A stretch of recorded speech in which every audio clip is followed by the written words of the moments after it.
Fala, gente! Sejam bem-vindos. Esse é mais um Renovation Cast.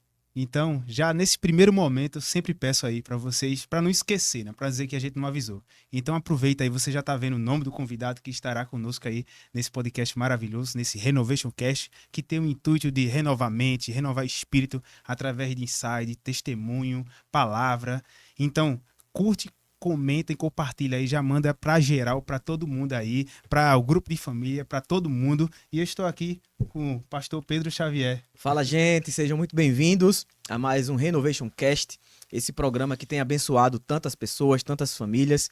E é muito bom ter você aqui. E se você tá aí já, curte, compartilha, comenta, manda essa mensagem para mais pessoas. Eu tenho certeza que essa mensagem, esse podcast, vai abençoar a sua vida e também vai abençoar a vida de outras pessoas. E eu queria aproveitar, Ícaro, essa oportunidade para falar de um colaborador nosso, né, que tem nos ajudado aqui, que é a Pizzaria Express Pombos. Ícaro, eu sofria com pizzaria aqui em Pombos. Quando eu ia comprar era 1 hora e meia. Pense numa luta pós-culto pra gente chegar em casa e esperar 1 hora e meia ainda pra pizza chegar. E aí Cara quando com chegou... fome. Exatamente. Quando chegou essa pizzaria aqui em Pombos, seu filho, eu vou fazer um teste. O nome dela disse que ela é Express. Vamos ver se é Vamos verdade. ver se é rápido. Cheguei em casa, eu pedi uma pizza, fui tomar banho. E falaram, é 20 minutos pra entregar. Eu não acreditei, não. E aí, quando eu fui tomar banho, quando eu terminei o banho, o cara já tava lá, apertando a cigarra. Eu falei, meu Deus, o negócio é rápido mesmo. E não é só rápido, não. O negócio é muito bom. A pizza é muito gostosa, eu recomendo. Então vai lá, na descrição do vídeo, aqui tem lá o Instagram da Pizzaria Express Pombos. Vai lá, pode pedir a sua, que você não vai se arrepender. É isso aí, pastor. E hoje, sem mais delongas, estou com uma pessoa, na verdade, ser bem específico, um bispo da nossa igreja, que já é de casa, já conhece, já tem episódios aqui no Renovation Cast. Então, dá uma olhada aí na nossa playlist, aproveita aí, já vai se alimentando também de outros podcasts que nós trazemos também o bispo. Seja bem-vindo, Bispo Márcio Simões. Obrigado, Ícaro. Obrigado, pastor Pedro. Alegria estar aqui uma vez mais e, desta ocasião, falar em assunto que é pertinente a todos nós. Todos nós viemos por uma família, todos nós, de alguma forma, ou para o bem ou para o mal, temos uma família, e funcional ou não, e então falar sobre isso é sempre bom. Porque está no coração de Deus, foi Deus que instituiu a família. Amém. Tamo junto. Bispo, para começar aqui, dar um passe para a gente começar aqui essa conversa, eu gostaria de fazer uma primeira pergunta, que eu acredito que é uma das maiores dificuldades de todo líder, de todo homem que conhece os caminhos do Senhor, que começa a conhecer a verdade, a seguir os princípios bíblicos, que é qual é a primeira atitude de um homem, de uma mulher, de um líder de uma família para formar uma família de Deus? Como é que a gente forma? Qual é a primeira atitude para formar uma família de Deus? Quando você diz família de Deus, você tem que incluir Deus. Então, o que acontece na nossa sociedade é que se está excluindo Deus da família. Então, veja, nós somos um país dito cristão, o segundo maior país cristão do mundo. Na sua origem, católico romano.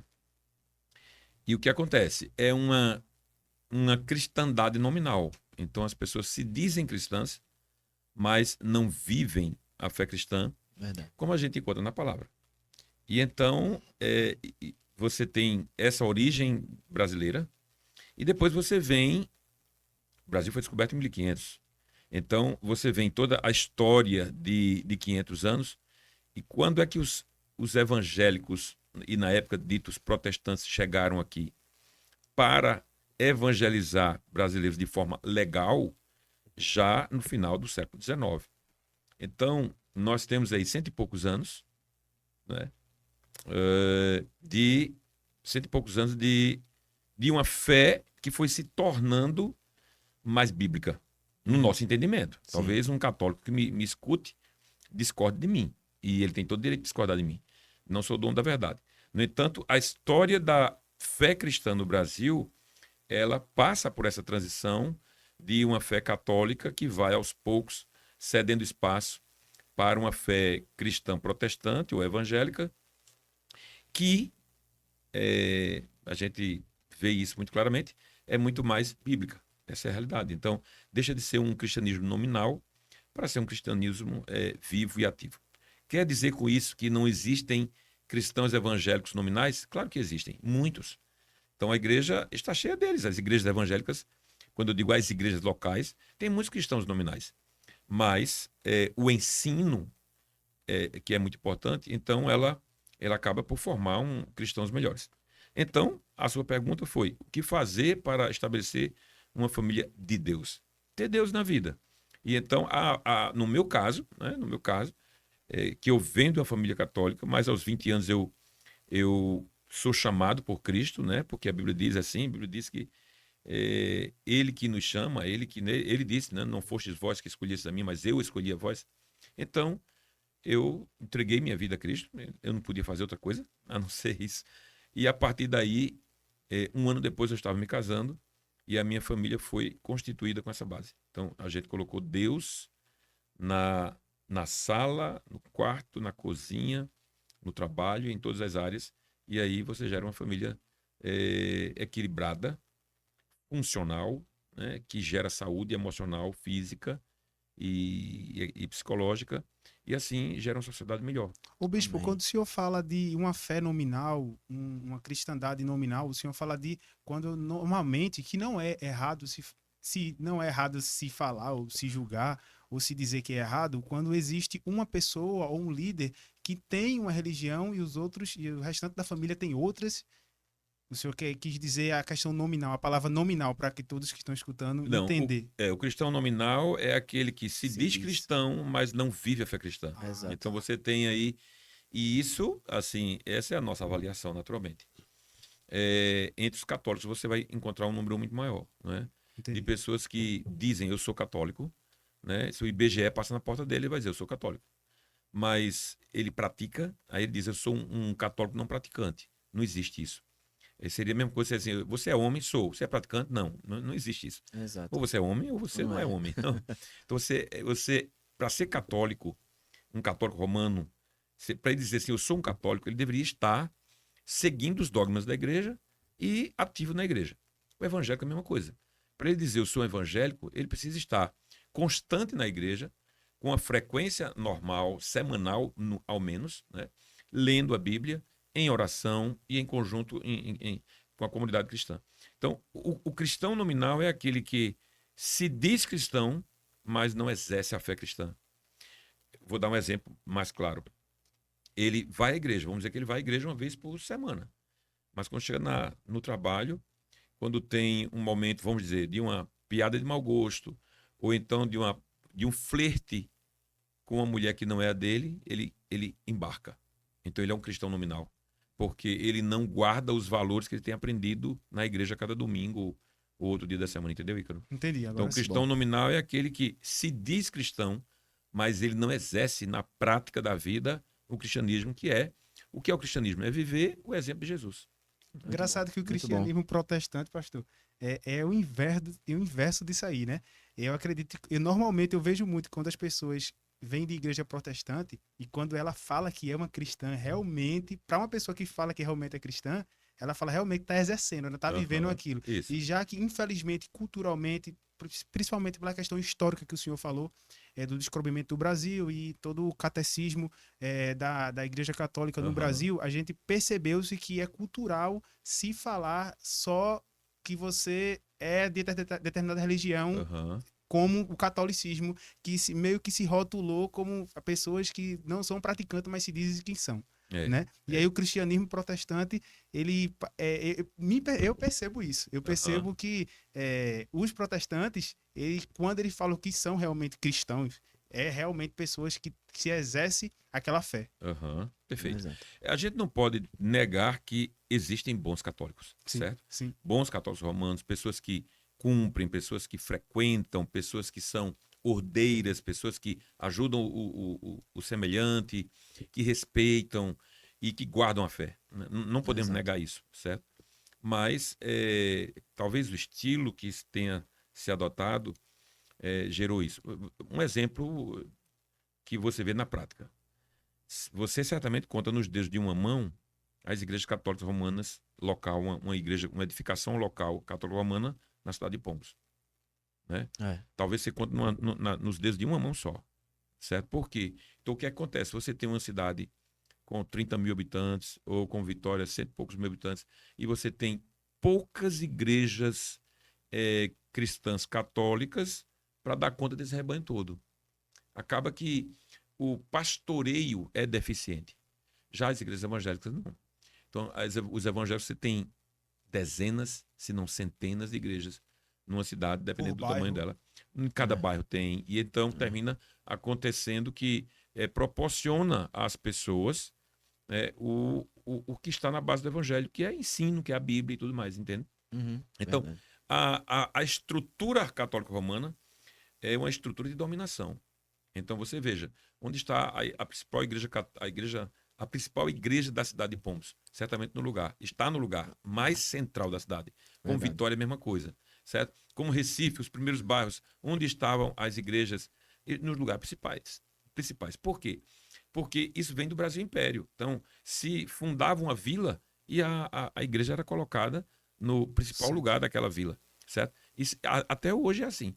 Então, os evangélicos, para construir uma igreja, você sabe qual é a luta. A luta que nós estamos tendo agora, depois de 20 anos, como uma igreja bem estruturada, estamos construindo. Né? Mas se surge um bairro grande e a igreja romana vai lá, rapidinho ela consegue mobilizar o poder público e as pessoas para construírem. Entende? Então, Sim. essa dominação católica levou, por outro lado, uma superficialidade no ensino, entendeu? Já o evangélico não, ele tem por base o ensino da palavra. Então, os postulados da reforma, né, um deles foi somente a escritura, né, porque a igreja ela tinha as encíclicas papais, a gente está entrando em história já, né? É verdade. As encíclicas papais que ensinavam o povo e era colocado de igual valor da Bíblia. Para a gente, não. A Bíblia é o ensino. A Bíblia é a palavra de Deus para o povo. Então, cada igrejinha que você encontrar ali com 50 pessoas, com 100 pessoas, elas estão... que a média Brasil é 80 pessoas. Né? A média de igreja do Brasil é 80 pessoas. Então, assim, cada igreja dessa está ali ensinando a palavra de Deus. E aí, tornando os nominais em cristãos verdadeiros. Entendi. É interessante para quem conhece o bispo, ele sabe, quem conhece a vida do bispo, a família, sabe que ele encarnou uma mensagem, ele tem uma mensagem da família, né? Então, quem conhece o bispo sabe que ele é um excelente pai de família, um excelente esposo, e a família dele é uma família que juntas servem ao Senhor. E, bispo, eu queria perguntar ao senhor, porque quem pode estar assistindo agora o podcast pode estar dizendo que, ou vendo que a família dela não é essa família funcional. Assim como a família do senhor é uma família abençoada, funcional. O que é que essa pessoa pode fazer para também ou poder ter uma família funcional ou tornar a sua família hoje funcional? Eu poderia dar a minha trilha, né? A minha trilha. Eu cresci num lar onde meu pai dizia assim: namorem muito e casem depois dos 30 anos. É uma bobeira casar antes disso, ele dizia. E então, aos 20 eu me converti. Já namorava com Jeane. Aos 21 eu me casei. Então, assim, qual foi o fator? Jesus que entrou na minha vida, certo? Quando Jesus entrou na minha vida, eu comecei a frequentar a igreja, e eu era muito assíduo. Eu era o tipo de crente que eu gosto de ver nos crentes da minha igreja hoje, Pedro, como você. De ter pessoas ativas, que sejam servas e estejam ali vestindo a camisa. Então, eu era desse nível. E eu conduzi a minha família assim. Então, nós casamos em 86, em 88 Lucas nasceu, em 90 Tiago nasceu.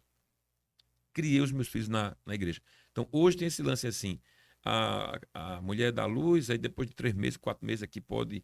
Não, 15 dias meus meninos estavam na igreja.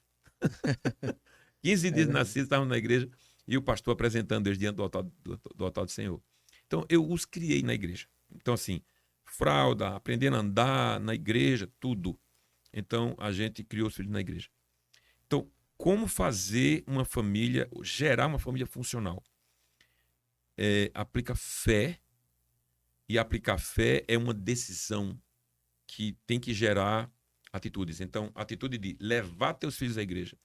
E quando ele chega na idade da pré-adolescência, que não quer ir, tal, por alguma razão, está conhecendo outras coisas, descobrindo novas coisas e não quer ir para a igreja, aquele ambiente passa a ser ultrapassado, desagradável, e aí a gente vamos negociar, né? Então, depois da igreja, quando a gente sair, vai comer uma pizza, vai lá na Express e tal, né? Vai lá na sorveteria e tal. E eu fiz isso a vida toda. E então eu carreguei os meus filhos para a igreja. Nunca admiti, tipo assim, não vou. Nunca admiti. Eu venho de uma família que, quando a gente era criança, tipo assim, acordou, hoje eu não quero ir para a escola. Não existia isso. Hoje eu estou me sentindo mal. Vá assim mesmo. Daqui para lá você fica bom. Então, eu vim de uma base familiar que compromisso é compromisso. Então, eu assumi um compromisso com a igreja e levei os meus filhos a assumirem também. Então, eu diria, Pedro, para ter uma família funcional, com saúde emocional, saúde física, né? Em primeiro lugar, falta de saúde física, emocional, psicológica e bíblica, certo? Você tem que fazer isso no convívio da comunidade de fé, da comunidade cristã. Então, eu os levei a vida toda, nós pautamos a nossa vida nesse caminho e eu comecei a colher os frutos, né? Então, hoje eu tenho um filho que é pastor, como você colocou aí. Nem sei se você colocou, Não isso a gente coloquei, estava não. falando antes. A gente estava falando antes. Tem um filho que é pastor, o outro é um líder também na igreja. E os meus netos estão sendo criados na igreja, né? Arthur está com 6 anos, completando esta semana, e Maria Luísa está com 4 meses. Então, assim, eles estão no mesmo caminho que eu trilhei. Então, isso gera saúde, equilíbrio na família. Então, eu diria que a sua pergunta, ela se casa muito bem com a pergunta de Ícaro, é assim, como estabelecer uma família de Deus? Trazendo Deus para a família, entendeu? Quando você tira Deus da família, aí é uma tragédia, porque quem criou a família foi Deus. Então, se você não quer uma tragédia na sua família, leva ela para a igreja, coloca ela no serviço do Senhor e só entrega a Deus, o resto ele fará. Eu acho que também, bispo, um dos desafios para ter essa família abençoada, eu acho que é a maioria da realidade de várias famílias hoje, é porque o homem, ele não assume o papel de sacerdote da casa e muitas vezes a mulher não entende o verdadeiro papel da submissão bíblica. Eu acho que o senhor poderia explicar um pouco melhor sobre o sacerdócio do homem na família e a importância da mulher e da submissão da mulher também na visão da família. Bom, eu sou de uma geração, né? Eu estou próximo a fazer 60 anos, então eu sou de uma geração em que o homem era o homem da casa, era o chefe da casa, certo?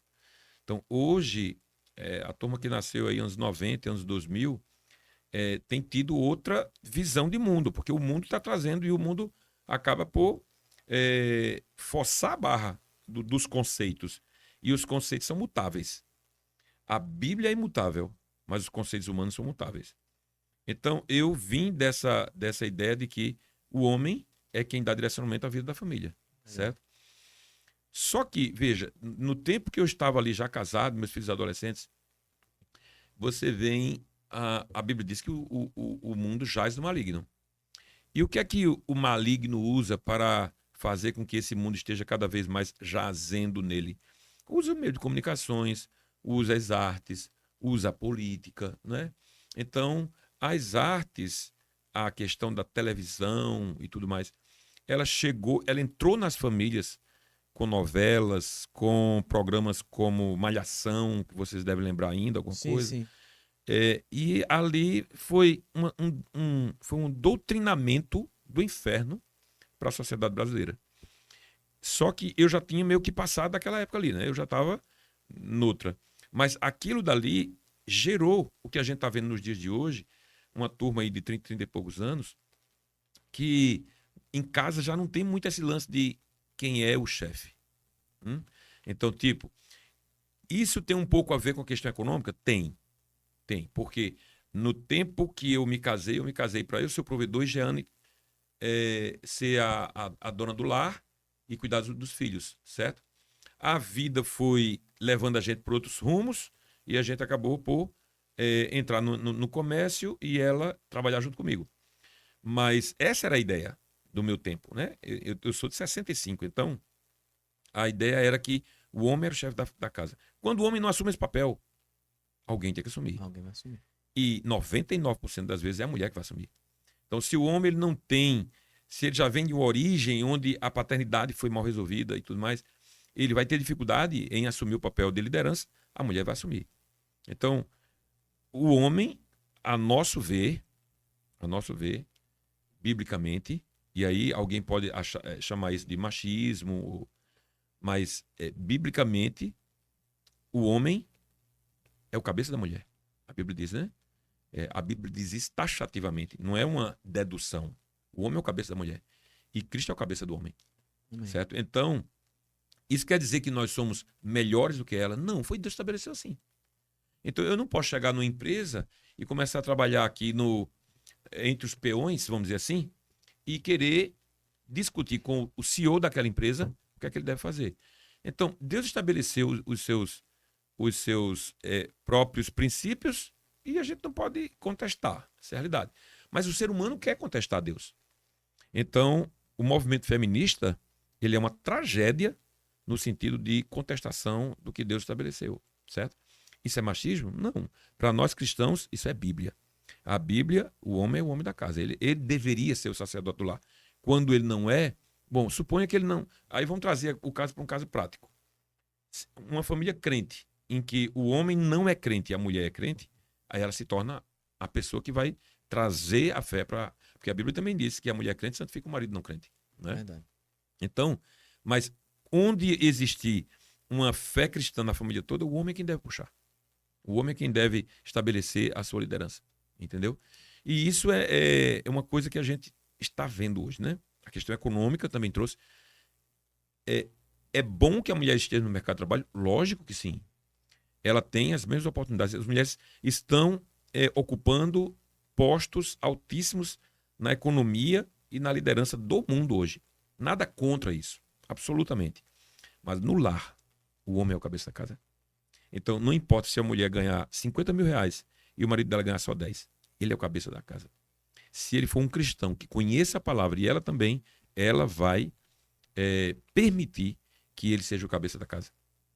Amém. verdade. Glória a Deus. Amém. Pastor, somado ao que a gente já perguntou aqui de como ser uma família fiel a Deus, quem é que mantém essa família, que é o sacerdote, que nem o bispo já mencionou aí, que é o homem?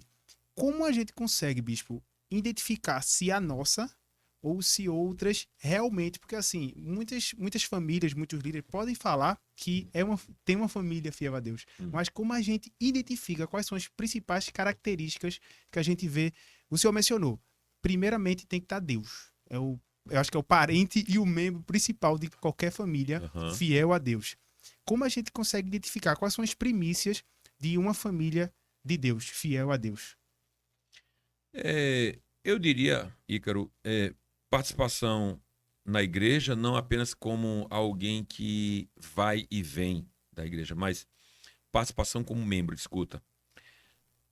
No catolicismo romano, eles chamam os crentes, eles não chamam de crentes, eles chamam de fiéis, certo? Então, são os fiéis católicos. O fiel, ele vai à missa, ele assiste à missa e volta para sua casa. Ele comunga do pão e volta para sua casa satisfeito que Deus está tomando conta dele porque ele comungou.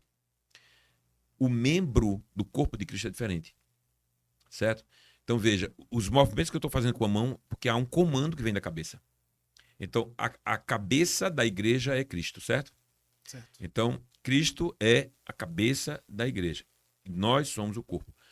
Nós somos membros desse corpo. Nós somos parte desse corpo. Então, quando a gente traz uma pessoa da grande multidão, qual é a grande multidão para a igreja Ressurreição Pomos? É a cidade de Pomos, é a grande multidão. Você traz essa grande multidão para um nível de frequentar a igreja. Depois você sabe que não é suficiente ele ser um frequentador. Você confirma ele passa a ser membro da igreja. Mas ainda não é suficiente, porque ele pode dizer assim, eu sou membro, sou legal, membro legal desta igreja, mas você quer que ele sirva. Aí você traz ele para um ciclo mais interno ainda e ele começa a servir em alguma coisa. Ele começa a servir no voluntariado da igreja, no acolhimento, no Kids, na projeção, na transmissão do culto. Então, ele se sente parte daquilo ali.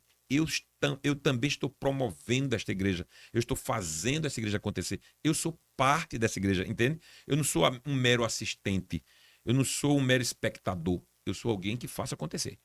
Então, a família que vive com Deus, ela vive assim. Ela não vai apenas para o culto para ouvir uma palavra e voltar para casa aliviada. Ela vai para a igreja para ser parte do que a igreja é. Então, a igreja não são, as paredes não é um CNPJ, nem um alvará de funcionamento que a prefeitura dá. A igreja é povo. A igreja é a gente quando se reúne.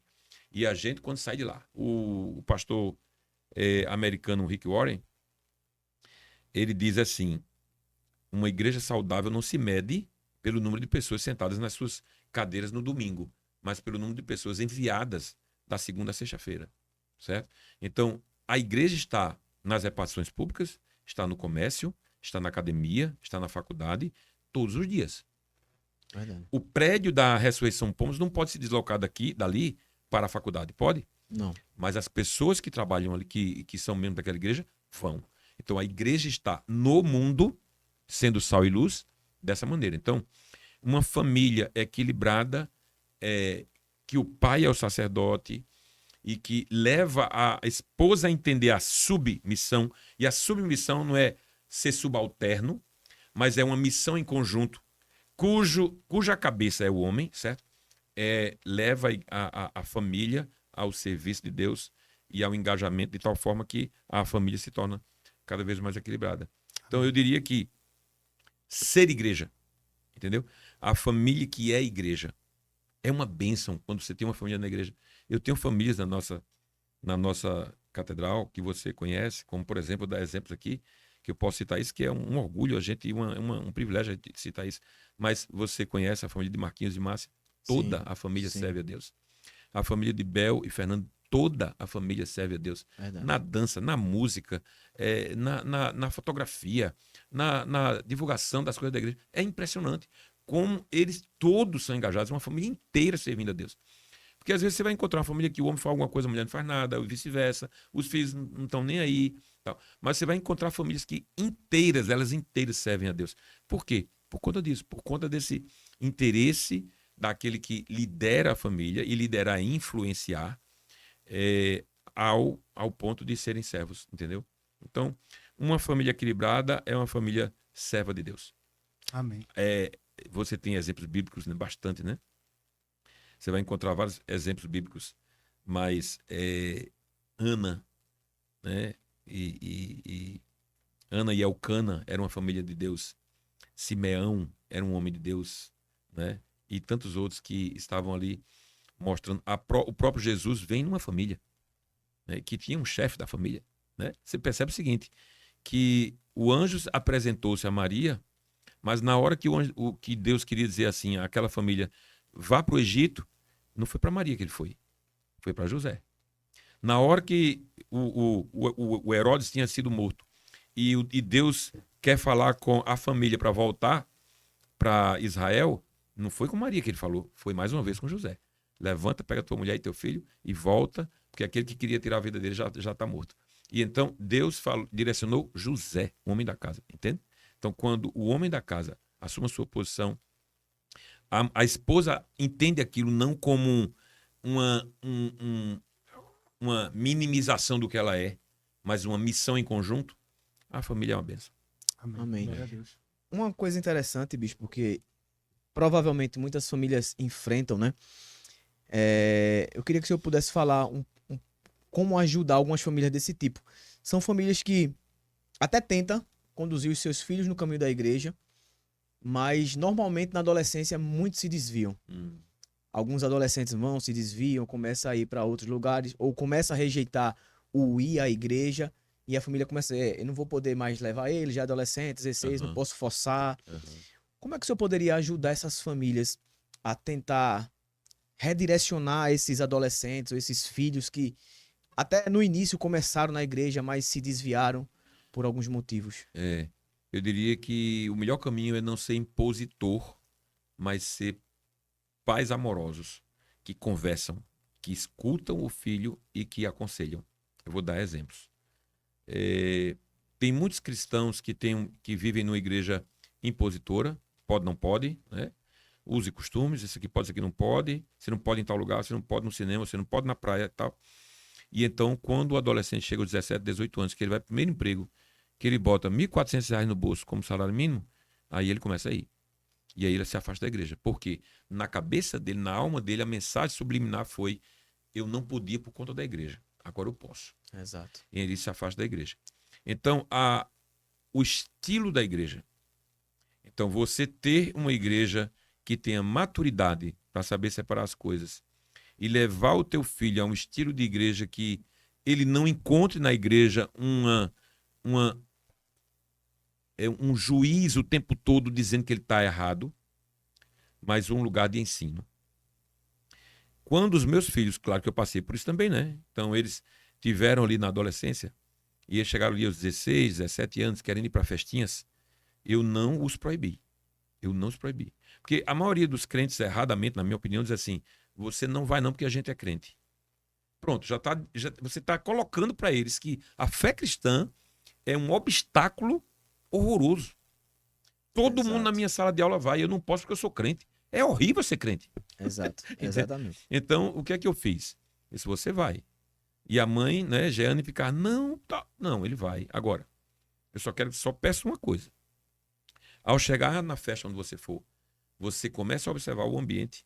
Se você vai encontrar nesse ambiente coisas que você encontra e aprende nesta casa e na igreja onde a gente vai. Então, eu digo para vocês assim, sem sombra de erro, eles foram 5, 6 vezes em festas, quando eu tinha ali seus 17, 18 anos. Por eles mesmos, eles chegaram para nós e disseram assim: ó, a gente não vai mais não. Né? Não vai mais não. Então, assim, eu não perdi meu sono por isso, Pedro. Jeane perdia o sono, ficava até eles chegarem, e aí ia cheirar a boca deles, essa coisa toda, né, para saber se tinha bebida e tudo mais. Mas eu dormi em paz. Por quê? Porque eu sabia que Deus estava tomando conta deles. E então, quando eles perceberam que realmente aquele ambiente é um ambiente pesado, e então eles por si mesmos, eles decidiram não ir mais. Pronto. Então, sobre ir para a igreja. Porque também tem aquela fase dos 14, né? Que ainda não está para festinha, mas a igreja começa a ser... Tipo, o discurso da igreja não é para um menino de 14 anos, né? A maioria delas, enfim. Uhum. A gente não tem essa estratificação de uma igreja grande. A igreja grande tem, né? A igreja grande você vai ter ali crianças de tanto a tantos anos, depois os juniores, depois os pré-adolescentes, depois os adolescentes. A gente não tem uma igreja para esse tamanho ainda. Então, a criança, no caso da gente, quando chega a 12 anos, está no culto principal, ouvindo a palavra que o pessoal de 50 está ouvindo, não é? É verdade. E não é fácil. Então, o que é que eu dizia para eles? Eu negociava, né? Eu negociava. Então, negociar no sentido, como eu já falei aqui, depois a gente vai no cinema, depois a gente vai tal, entendeu? E então, ora, você tem que usar a sabedoria e a inteligência. Nós somos os pais. Então, eles têm 14 anos, inexperientes, querendo ver o mundão e tudo mais. Então, vamos com eles. Eu me lembro que de uma ocasião, o pastor Jason, ele contou essa história. E eu vou contar porque ele tornou certo. a filha disse que queria ir numa determinada festa, eu não lembro exatamente qual. Ele disse assim: eu vou com você. Você vai comigo? Eu falei: vou. E ele foi com ela, né? Para aquele ambiente da festa e tal. Eu não sei se é uma festa de rua, algo assim. Enfim, então, nós pais não podemos dizer assim: a gente não pode porque a gente é crente. Entendeu? Na minha opinião, e é claro que cada caso é um caso, mas na minha opinião isso é um erro terrível. Você está passando a mensagem para o seu filho de que ser crente é uma coisa chata, desagradável, que eu preciso me livrar em algum momento. E quando ele botar um dinheiro no bolso, ele vai achar que pode. Verdade. Entende? Então, meus meninos nunca se afastaram da igreja. Meus filhos hoje têm 35, 37 anos, quase. Estão chegando esse... E eu ainda chamo de meninos, né? Então, assim, nunca se afastaram da igreja. Entendeu? Por quê? Porque a gente conduz dessa maneira. Então, meu conselho é assim: negocie muito, não imponha, e se tiver que soltar, solta em oração, mas assim, sempre mostrando para o filho o que está errado. Uma coisa que eu fazia, e eu gostava de fazer isso, eu fazia isso sistematicamente. Eu chegava em casa e assim: pai, sabe fulana, a filha de fulano de tal, eu sei, se engravidou. Essa é a minha hora, né? Aí eu dizia: tá vendo? Senta aqui, vamos lá. Ela tem quantos anos? Ela disse: tem minha idade, 14, 15 anos. Engravidou, veja. Ela está antecipando a vida. Ela agora vai ter que lidar com um bebê, que ela não sabe lidar com isso. ela poderia estudar, fazer tal. Aí eu colocava aquela lição toda, né? Olhe para essas pessoas e veja se é isso que vocês querem. Entendeu? Então, isso tudo isso é uma jornada de muitos anos, né? Verdade. Isso é uma jornada de 20 anos, meu amigo, para Verdade. poder eles chegarem ali aos 20, 21 e ter mais ou menos uma consciência do que estão fazendo e dizer assim, meu pai me ensinou no caminho certo, entendeu? Então, mostrar o erro nos outros, entendeu? E para que evite o erro que você tenha que lidar com ele dentro de casa. É verdade. Isso que o bispo falou aqui pra gente é muito importante. Porque eu acho que é uma das maiores queixas das pessoas que se afastam da igreja é devido às imposições ou regras de algumas religiões, né? E começa a falar, não pode isso, não pode aquilo, não pode, não pode, não pode, não pode, e a pessoa acaba gerando essa visão de que a igreja é um ambiente ruim. É. A igreja é um ambiente que quer tolhar, E tolher. tolher todos os meus prazeres. Exatamente. E isso é muito ruim. É. E o bom da gente estar ouvindo um podcast, que a gente tem esse recurso hoje, é poder aprender com os acertos e erros também de algumas pessoas. Isso. Então, o bispo ele foi muito assertivo no que ele fez, mas ele não tinha um referencial assim, dizer, opa, eu fazer isso aqui vai dar certo. Mas aí ele tinha o Espírito Santo que guiava e conduzia ele. Então, isso é muito importante na nossa vida. E a gente precisa entender que essa imposição é algo que pode trazer muito mais dano do que benefício. Então, a gente precisa ter muito cuidado com a forma que a gente vai estar conduzindo os nossos filhos, essa questão de imposição. Então é muito importante você trazer isso para a sua vida prática na sua família. Você que está enfrentando talvez hoje uma família disfuncional, talvez você já destruiu a criação dos seus filhos e hoje eles estão afastados. Então, através daquilo que o bispo nos orientou agora, é trazer eles com amor. Trazer eles de volta com amor e mostrar uma visão diferente. E outra coisa que é fundamental, que o bispo também colocou no início, é a questão do exemplo e do testemunho da pessoa. Porque não adianta você querer impor e você fazer tudo errado. Imagina um pai que vai dizer, você não pode isso, você não pode beber, você não pode fazer nada, mas um pai que é adúltero, um pai que é bebarrão, um pai que faz tudo errado. Então não adianta. Então, se você não for esse exemplo, né, Ícaro? Eu acho que agora a gente pode fazer algumas perguntas, bispo, porque a gente sempre gosta de fechar com algumas perguntas no nosso podcast sobre algumas indicações. Eu não sei se eu tenho alguma indicação específica na área familiar, mas se não for, pode ser na área cristã, que é importante, livros ou podcast ou pessoas que é importante a gente ouvir para essa tratativa sobre a família. Ô pastor, só complementando a sua pergunta, eu gostaria que o senhor também compartilhasse, porque a gente focou tanto que na verdade é de suma importância e o mundo ele vem atacando muito a figura do pai, a figura do sacerdote. A gente está falando sobre família e eu queria que o senhor compartilhasse alguns aprendizados não só para o pai, mas sim para uma mulher e sim para os filhos, que muitas vezes tem famílias que quem estão perdidos é os pais e os filhos estão indo para a igreja. Às vezes está perdido a esposa está indo para a igreja e o marido não está. E eu gostaria que o senhor compartilhasse esses insights aí, essas dicas, também para todos os membros de uma família, para se tornar uma família fiel a Deus. Os filhos, eles não têm autoridade sobre os pais, né? Eles não têm. O que eles podem fazer? Suponha, um filho crente, o que ele pode fazer em relação ao pai? Orar. Então, bom, você conhece Walter está na igreja, meu irmão, né? Sim. E o meu irmão Paulo foi levado pelo Senhor ali naquele tempo da Covid, também na igreja. Mas foi fruto de oração, porque eu era o caçula, eles sempre me viram como caçula e que não tinha autoridade nenhuma sobre eles, mas o meu testemunho de vida gerou neles uma visão diferente acerca de mim, entendeu? E então acabou que os dois vieram para a fé que eles criticavam e zombavam, entendeu? Então zombavam de mim, vamos aqui, pastor, vamos tomar um whiskyzinho, tá nas festas que tinham, né? Da família, alguma coisa assim. Sempre era assim. Então era muito comum eles terminarem ali aquelas festinhas bem tocados pela bebida e tal, e eu não, né? E eu sóbrio. E eu era o alvo das piadas e tudo mais, entendeu? E então, o que é que um filho pode fazer? Orar pelos pais e testemunhar, né? Testemunhar de uma vida que realmente honre aquilo que ele está falando. Então, eu me converti aos 20 anos. Eu era um adolescente terminando a fase da adolescência, né? E meses depois, eu fui comunicar ao meu pai que eu ia me casar.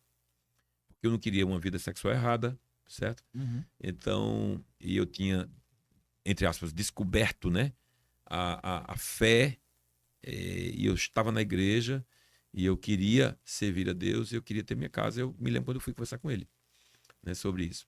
E ele não tive muito o que fazer, ele aceitou, apoiou, né, e, enfim. E ele foi vendo a minha conduta, e muitas vezes eu fui elogiado por ele, pela conduta de vida, né, que a gente adotou a partir da vida na igreja, entendeu? Então, eu diria que é isso. Eu acho que os filhos podem orar pelos pais. Uma esposa que às vezes lida com um marido impositor, um marido meio imperadorzinho dentro de casa e tal, o que ela pode fazer? Ela pode orar, né? Paulo disse que a mulher, sem palavras, pode ganhar o marido, né? Uhum.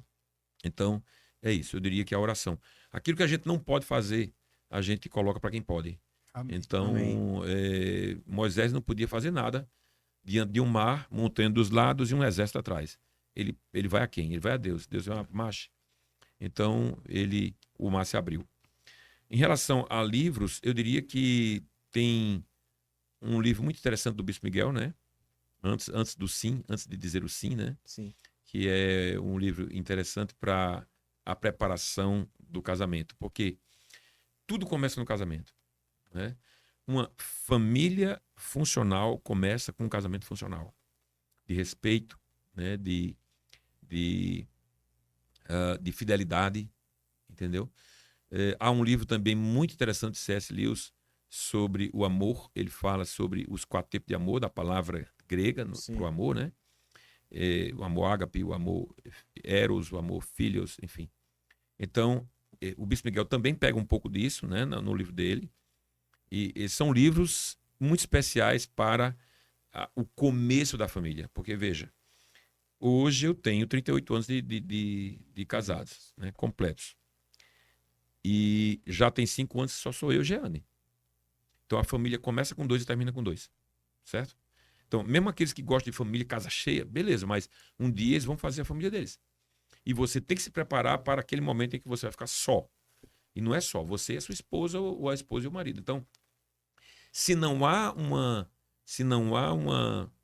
luta para que aquele casamento seja saudável e feliz, quando os filhos forem embora, aí sabe aquela expressão, a síndrome do ninho vazio? Eu nunca tive. Honestamente, eu nunca tive. Porque nós sempre tivemos uma vida conjugal boa, tranquila. E não foi problema para nós ficar sem filho, porque a gente, tipo assim, o casal que gira em torno dos filhos, quando os filhos vão embora, não tem assunto. Verdade. Entendeu? Então, eu nunca tive esse problema. Nós nunca tivemos esse problema. Porque a gente sempre cultivou, né, o nosso relacionamento. Então, férias só eu e ela. A gente foi com eles em casa, na boa aí. E eles sempre apoiaram isso. Entendeu? A gente viajar só nós dois, entendeu? Uhum. Então, eu acho bacana viajar com a família e tudo mais. Fiz muito isso, né? Especialmente no tempo que eu trabalhava como empregado de banco, né? Então, eu ia passava o mês inteiro com eles na praia e tudo mais. Beleza, mas tem aquele momento em que eu saio com a minha mulher. Então, eu nunca deixei de fazer isso. É um erro o casal que abdica da vida do casamento para os filhos. É um erro. Sim. Porque, no final das contas, os filhos vão embora e eles vão ficar. Verdade. E aquele vazio de não ter como conviver. Né? Você lembra que na pandemia, muitos casamentos acabaram porque tanto tempo em casa não tinha o que conversar. Entendeu? Eles tinham tempo no trabalho. Né? Uhum. E veja, e nós já estamos, só eu e Jeane, já há 5 anos, e tranquilo. Glória a Deus. Sem problema por isso. Então a família começa no casamento. Sabe? Amém. Existem outros bons livros, naturalmente, sobre família. Teve um livro que eu li há muitos anos atrás, que é chamado Casados Mais Felizes. Não lembro agora do autor, tem muitos anos isso, mas eu, inclusive, fiz um trabalho na igreja na época sobre isso, Casados Mais Felizes. Porque a família começa ali e vai terminar ali. Amém. Amém. Bispão, muito obrigado. Muito obrigado por cada palavra, por cada direcionamento de Deus para cada família que está assistindo esse podcast e ouvindo também, né? Então, Ícaro, quero agradecer também, Ícaro, a Tamo presença junto. aqui. Uma aula do nosso bispo Máximo. Uma aula aí. Sempre gosto de E estar você aí que ouvindo ele. assistiu até o final, curte e compartilha essa mensagem para que mais pessoas sejam abençoadas por essa palavra. Amém. Deus abençoe a todos. Valeu. Fique com Deus. Obrigado, Tchau, tchau. gente. Deus abençoe. Amém.